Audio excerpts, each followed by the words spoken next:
In stories, the worlds writers create can vary, from the peaceful and carefree setting of a typical school anime to the dark and gritty depths of a series like Berserk. Regardless of the setting, an audience must understand the kind of world they're entering, just as a writer must clearly convey the story they're telling. In My Hero Academia, the Stain arc marks a significant shift in how the series is perceived, from a story set in a functional society to one that suggests deeper flaws. While this arc is often praised for introducing moral ambiguity and questioning hero society, it ultimately falls short in execution. The crux of this critique is the disparity between expectation and reality. Characters like Stain lead us to believe the hero society is deeply flawed, that heroes are more interested in fame and wealth than genuine heroism. However, a closer look at the series reveals these supposed flaws are not convincingly demonstrated. For instance, when Stain denounces heroes as money worshippers playing hero, he fails to pinpoint any specific heroes who embody this notion. Ida's brother embodies the ideal hero that Stain wants. He's humble, believes the title of hero carries significant weight, and thinks being a hero is about saving people. So why did Stain target Ida's brother and label him as a poser? From what we know, nothing suggests Ida's brother is a flawed hero. This leaves us questioning whether Stain truly understands what he's talking about. If you follow the story, these heroes don't exist, or we don't see them play a role within the story. In My Hero Academia, the ideal hero is the rule, not the exception. This is evident from heroes to students like all of Class 1A and B, the third-year students, the UA teachers, and pro-heroes like Night Eye, Crust, Facum, Vesginus, Koda's parents, Edshot, Kamui Woods, Ryukyu, and even Endeavor. We even see the idea of payment examined with Ochako. Her motivation is money, but the story frames her motivation as positive, since it's used to help her parents. So money isn't the issue, as she still has an honorable motive. If we don't see heroes being affected by the fact that they get paid for their work, then we have no reason to believe that getting paid for their jobs is bad. Since All Might is a pro-hero, we have to assume that he also gets paid for his hero work. But Stain makes All Might appear as the exception in hero society, even though we know several heroic heroes just like All Might. The only difference is that All Might is stronger and more popular than them. This, of course, leads us to the hero rankings. Maybe Stain's idea of payment is not the real issue, but heroes doing it all for the fame.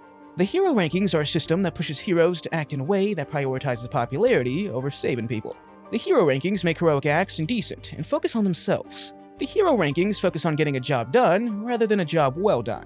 But wait, this isn't true. The hero rankings take measures like mission completion rate, societal contributions, and public support. The rankings are not shown to influence heroes and how they act. In fact, the rankings make the heroes behave more honorably. We see this when the new top heroes are revealed after All Might's retirement. All the heroes except for Hawks and Mirko are respectful and humbly take the praise. As for Endeavor, he was never motivated by the hero rankings. Endeavor's obsession stems from his ego and desire to surpass All Might, not the rankings. His frustration after All Might's retirement and subsequent rise to the #1 spot reflects his belief that he didn't truly earn it. While Endeavor is certainly a terrible person, he's not a bad hero.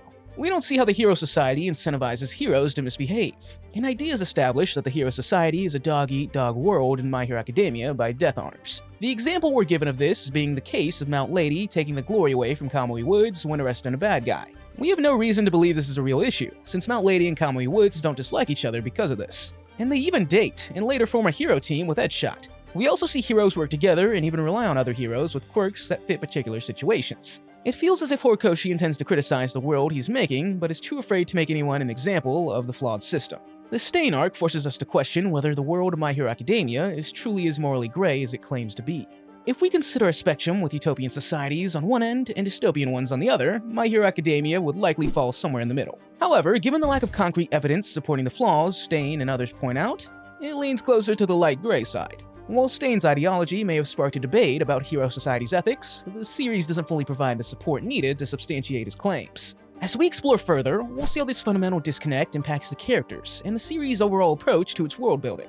Hero society can be seen as biased in favoring particular quirks. This is explained by Aizawa when talking about the entrance exams. It favored flashy and destructive quirks, so Shinzo did not make the hero course and was placed in general studies despite having a useful quirk. The flaws of hero society are further shown when we learn that Shinzo was suggested to have a villain quirk in middle school.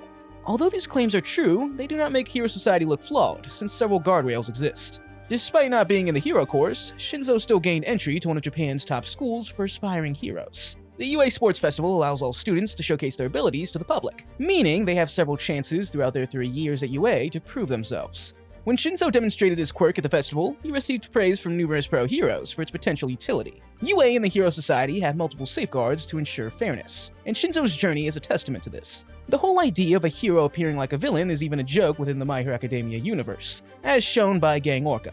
The idea that hero society pushes out heroes who are not worthy of being called heroes is also not explored well enough so that the audience can understand what All Might means early in the story. Gentle serves as an example of hero society working the way it should. Gentle dreamed of being a hero, not for the altruistic aspects of the job, but to be seen as someone important. How do we know this? It's clearly shown in his backstory. When we first see Gentle as a young man, he expresses his desire to become a hero, so his achievements will be featured in textbooks. Despite this ambition, he gets held back a year in a low-level school, and fails the license exam 4 times. When he sees someone falling from a building, he doesn't check his surroundings to see that another hero is prepared to save the civilian. Instead, he uses his quirk illegally, trying to steal the spotlight. It's no surprise his intelligence is rated so low. Gentle illustrates that pro-heroes are the best for the job.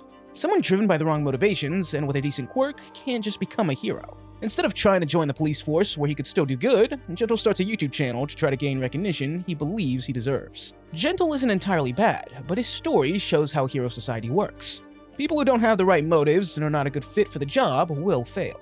Even when a morally ambiguous character like Hawks appears, the story doesn't fully commit to that ambiguity. We are led to believe Hawks killed Best Jeanist, but it's a strategic move to gain the League of Villains' trust. When Hawks ultimately kills twice, he does it as an act of twice resisting arrest after several attempts to stop him. And what is shown to the public is an edited video of the situation. The story paints Hawks as the bad guy, by showing him in the darkness when he believes there's another way out for twice. This makes Hawks' actions seem less gray and more justified, making the audience believe that hero society once again is not as flawed as the story makes it out to be. As for Hawks' predecessor, Lady Nagant, her backstory lacks context, and her poor characterization weakens its impact. She was assigned to eliminate villains and corrupt heroes in secret, but her issue with the job stemmed from killing people without any long-term solution. This is evident when she questions the commissioner about whether her actions would lead to a better society, only for him to resort to violence and attempt to kill her immediately. The exploration of the darker side of the hero world falls short, because Lady Nagant could have exposed her actions to the public. The story fails to provide enough detail on whether the people she targeted were as much a threat as the commissioner claimed. The lack of focus on the cover-up prevents us from fully understanding the extent of the corruption in the hero society. Did the commission hide her actions? Was there no investigation? Was Lady Nagant deemed guilty of murder without a proper trial? If the commission was truly this corrupt, the story should have explored this more deeply to reveal it to the audience. The commission's portrayal of corruption challenges the idea of corruption we've seen up to this point. It suggests 2 sides to the hero society: the public-facing one, where most heroes operate, and the secretive side, where people like Lady Nagant exist. Most heroes are unaware of this hidden aspect of hero society, and their daily lives aren't filled with morally questionable tasks. This leads the audience to believe that, for the most part, everything's fine, and that the world just needs to be more transparent about these issues. This is the same reason Lady Nagant even joins All for One in his journey for dominance, simply because he will be more transparent at the end of the day. The only reason the audience might think more critically about Gentle's circumstances or Lady Nagant's storyline is because of the Stain arc. Stain is the Stain of this series. After Bakugo's abduction, Spinner references Stain, saying the minute that protecting people came with a paycheck, heroes stopped being heroes. However, as this video had already pointed out, we need more information about this issue to determine if it's true. Stain's motives don't accurately reflect the real problems in his world. This suggests that some characters who have issues with hero society don't fully understand the system they're criticizing. The League of Villains targets someone like Bakugo for his attitude. Some have interpreted Bakugo's character as someone who's never dealt with setbacks due to everyone praising his quirk. But this idea is not accurate. Bakugo is constantly spoken to about his attitude, and even picked by Best Jeanist since he likes helping young heroes with a bad attitude. The fact that Best Jeanist does this and lacks bad kids shows how hero society works. If Stain is seemingly incorrect about everything, then we must understand how Stain even came to his conclusions. Stain dropped out of a private hero school after learning how corrupt the educational system is. The problem is, we don't understand the fundamental flaw that spurred Stain. My Hero Academia vaguely points out an issue, but never goes in depth on what it is. For worse, we even follow young students going to school, and the adults put their best foot forward trying to make them good heroes for the future. So what is Stain even talking about? The story acts as if Stain's truth bombs are enough to motivate others since they see flaws in the hero society. But the foundation of Stain's beliefs make no sense. We don't see how money plays into these ideas. When shown these things, the execution fails to convince us fully, and it even makes us question the characters involved. This wouldn't be an issue if Stain was shown to be a crazy guy and nothing else, but the story insists that Stain's actions are felt throughout the story. Stain's actions are responsible for Dabi, Toga, and Spinner joining the League of Villains. Stain's ideas even influence a young hero like Saiji. Stain is treated like he understands the true faults of society when he doesn't. This video is not saying that a character can't call out the flaws of the world they live in and be crazy. It's saying that if you're trying to do both, then the character that is crazy should have some understanding of what they're critiquing. Take, for example, the Riddler from 2022's The Batman. The Riddler looks to be mentally unwell, yet he criticizes Gotham. But why does this work?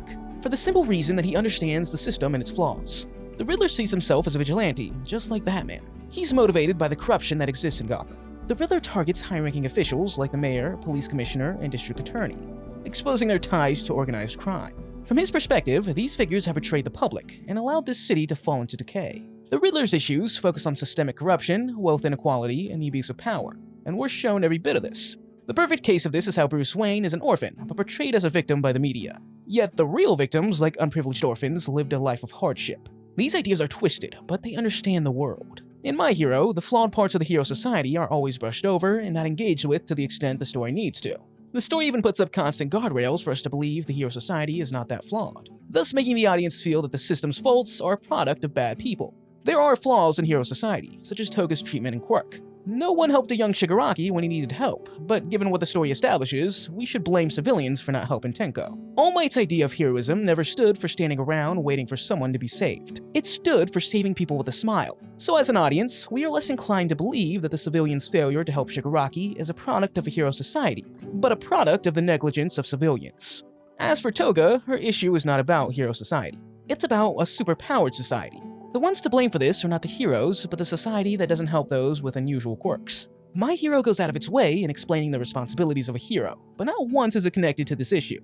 Toga joining the League of Villains due to Stain further confuses her characterization. The Stain arc marks the actual issue with My Hero, as it forces the audience to think about the problems in hero society. But the story fails at fleshing out this aspect. My Hero Academia did not suddenly get bad. It, unlike its society, always had these issues.